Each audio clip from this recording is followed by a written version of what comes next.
Hello guys and welcome back to my channel. My name is Sarah and I'm a flower farmer in East Yorkshire in the UK, and it is now the end of March and I've been very busy in the last few weeks getting ready for the season ahead. I have been building new no-dig beds, I've been sowing lots and lots of seeds, and I've been planting out ready for the spring and summer to come. So I'm looking forward to getting flowers back again because it has been a while. But today I just wanted to give you an overview of what's going on in the greenhouses, have a look at some of the things that I've planted out and my new beds that were built the other week. And if you've been watching my channel since the start of the year, then you'll know that there are some changes happening around here at the moment. So I am putting in a new flower field just over this hedge here, and I'm growing lots of veg this year too. I'm converting one of my flower fields into a veg patch and taking on a new area just to make up for that lost space. So today I'm also filming an update on my veg growing, so I will link that down in the description so you can check that out as well. So you can and you can also fill me in on your veg growing experiences in the comments of that video as well.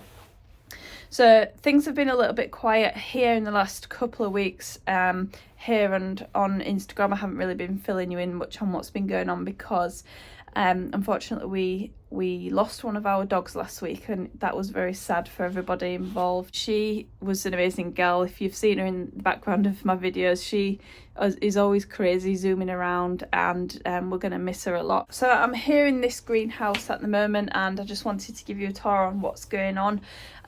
If you watched my video from last week, I think I published my germination chamber video last week. My new germination chamber has been really valuable because of the cold temperatures that we've been experiencing this spring.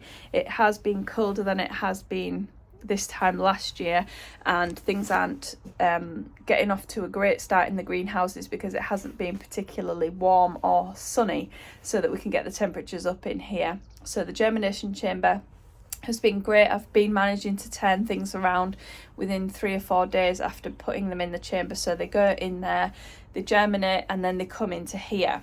So I have got lots of trays of things like zinnias, helichrysum, snapdragons. I've got some flax. What else? I've got phlox. What else? Statice, and I've got some delphiniums that I managed to germinate in the germination chamber as well. A couple of trays of eucalyptuses and various other things. Here's a couple of trays of zinnias. They germinated within 2 days in the germination chamber, which was amazing. And then here we've got phlox and helichrysum in these 4 trays. These all germinated last week in the germination chamber. And actually the germination chamber was perfect for the phlox because they like to germinate in the dark. And the helichrysum seems to have done really good. So the helichrysum germination always seems to be really hit and miss with me. It's 50-50 whether I get a good crop in a year or not. And this year it seems to be like it's going to be a successful year for helichrysum. So I'm looking forward to seeing lots of those lovely flowers again this summer.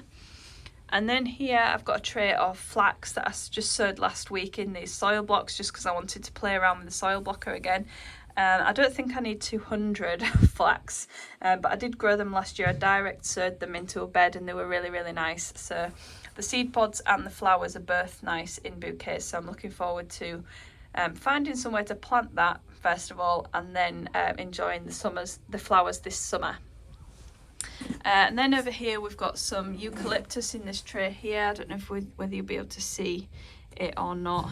There's a baby eucalyptus there. I don't think it's particularly warm enough for them, but hopefully in the next few weeks it'll start warming up and they can start growing on a little bit more.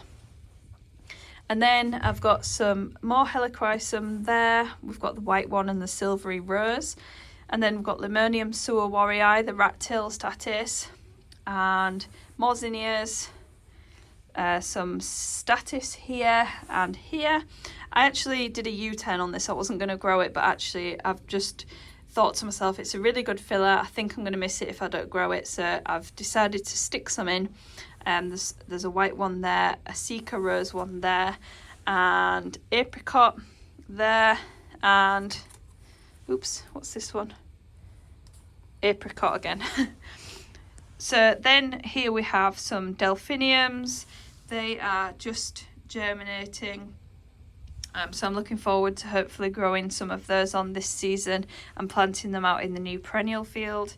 Another tray of eucalyptus there that you can barely see. And down here we have more zinnias. Surprise, surprise. And I think I actually sowed some more today, but I've definitely miscalculated because I've got at least 4 trays of zinnias there. But maybe you can never have enough zinnias. Let me know in the comments. And then here we've got some things that I sowed today, which is Pennisetum villosum and some Cisteria macrostachya. I was actually hoping for a bit more of the Pennisetum villosum, but I didn't actually check how many seeds came in a packet, so it looks like that's all I'm getting.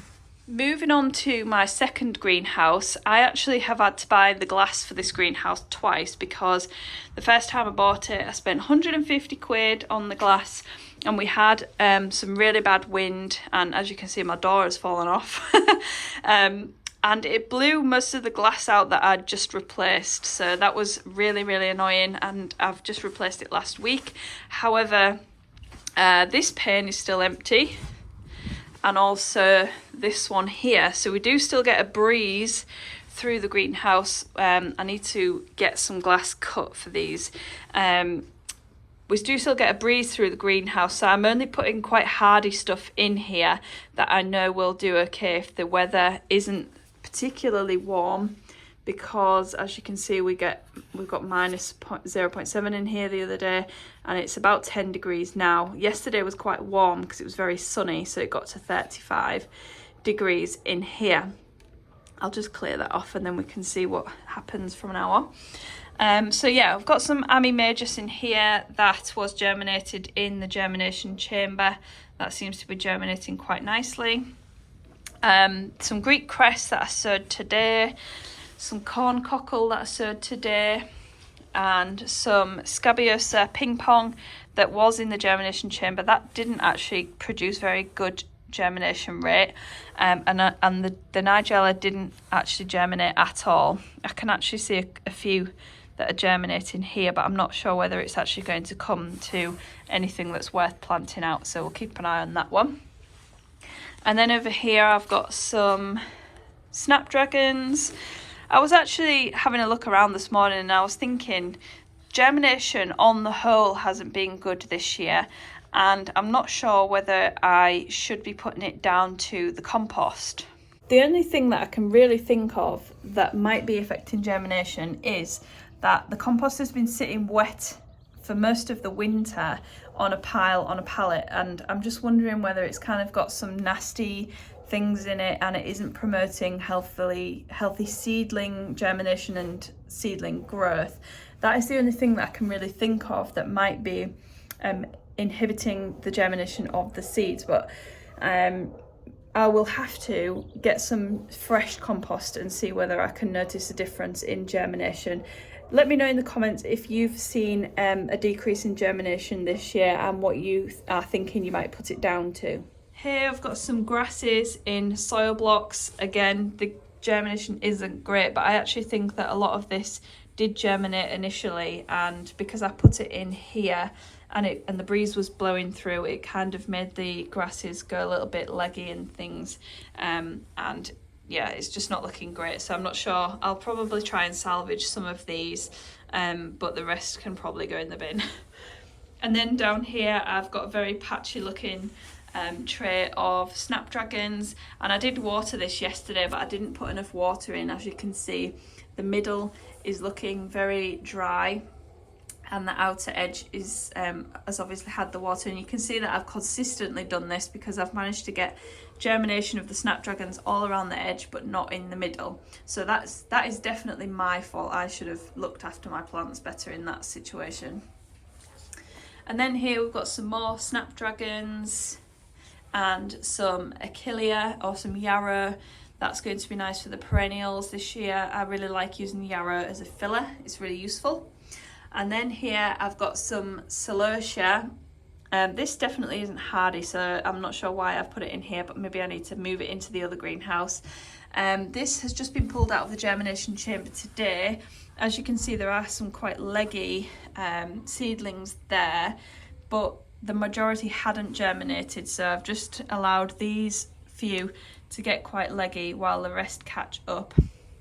And as you can see, if it'll focus, there are some germinating in the blocks there, so hopefully they will just continue to germinate from now on. Up here we have 3 trays of stalks, and in my mind I was going to plant these stalks in this low tunnel here, but this is actually full of ranunculus now that I planted out last week, so I need to find another place to plant them. I'm thinking what I'm going to do is put them maybe in some crates or pots in the polytunnel, because this year the polytunnel is not going to be in production. It is going to be cover cropped all season, so there isn't actually going to be any spare space in the polytunnel for growing flowers this year. So last week I washed off this tunnel. Last year I neglected it a little bit because it blew off the hoops and it just laid down, and I was using it as I was walking on it on the walkway, and it collected rain and algae and all kinds of things. So I put it back up, gave it a scrub with a brush, and it's come up quite nice and clean. And then I planted all of my ranunculus in here, and I think there's about 400 or 500 ranunculus in here, and they all seem to be doing quite well at the moment. They all seem to have put on quite a bit of growth since I planted them. And when it gets particularly hot, I just pull back the cover on the hoop to give it a bit of ventilation and cool it down. And then when it's obviously really horrible day like today, then I'll keep the cover across.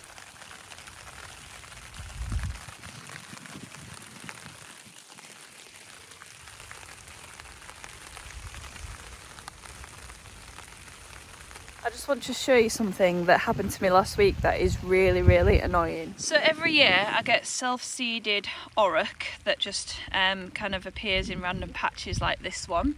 I've also got lots of self-seeded auroch over here. So I thought, why not take this auroch and move it into this bed. So I painstakingly dug some of them up and planted them down here.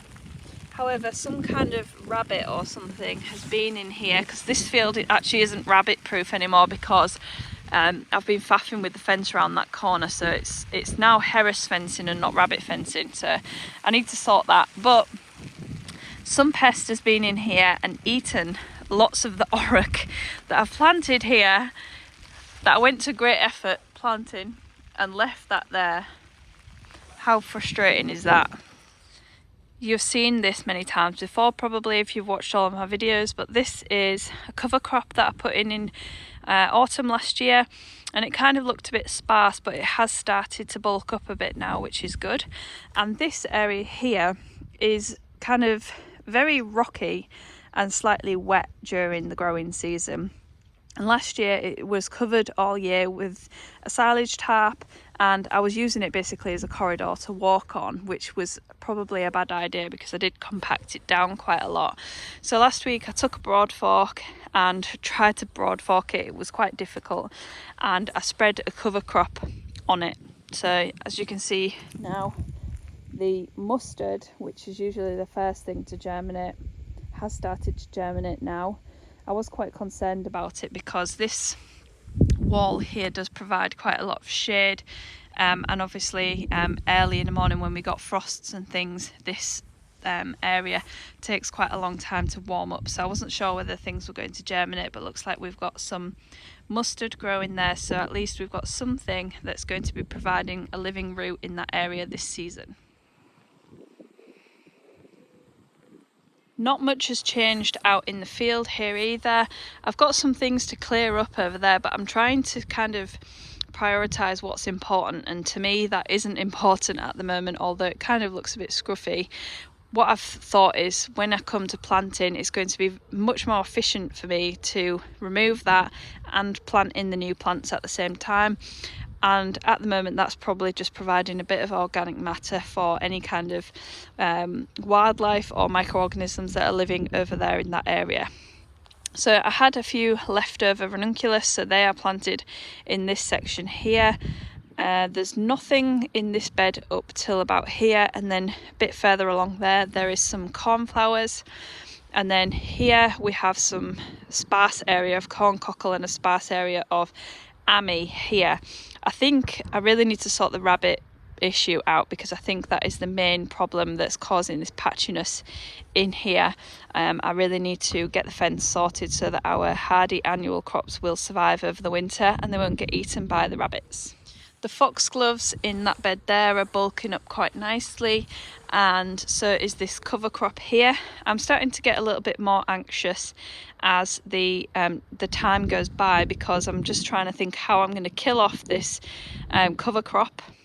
My plan is to cover it with a tarp and crimp it down first before I cover it, and what I'm worried about is I haven't actually bought the tarp yet, so I think I need to get on with that, cut it into the desired sizes that I need, and then I know that I've got it there when I want to start killing the crop off, because it's going to be very soon.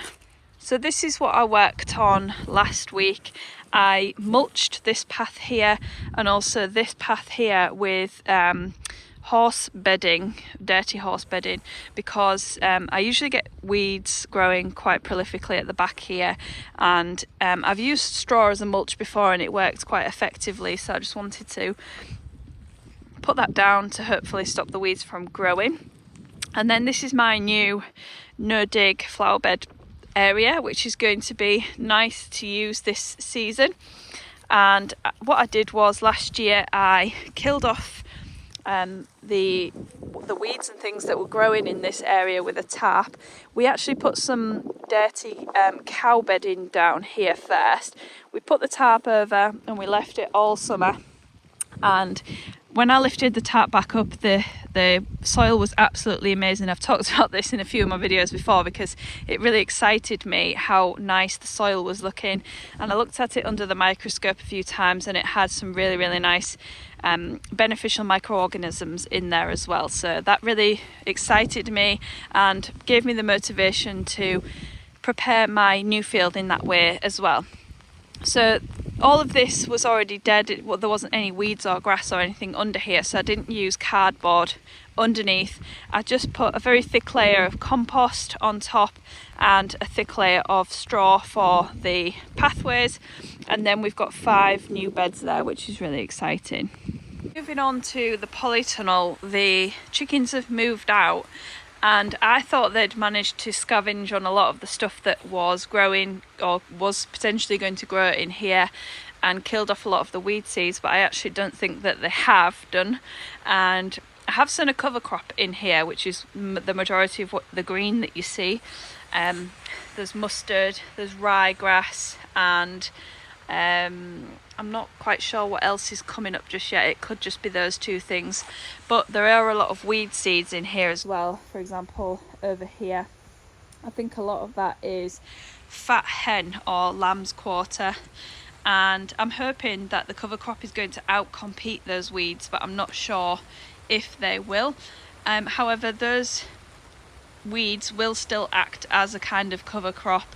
I just need to make sure I kill it off before it seeds itself.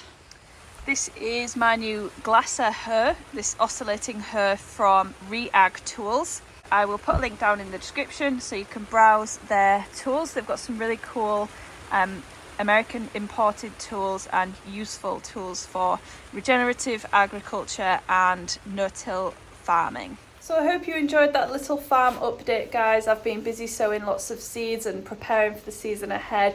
I would love to know what you've been up to recently. Let's have a chat in the comments about what's been going on your farm or in your gardens.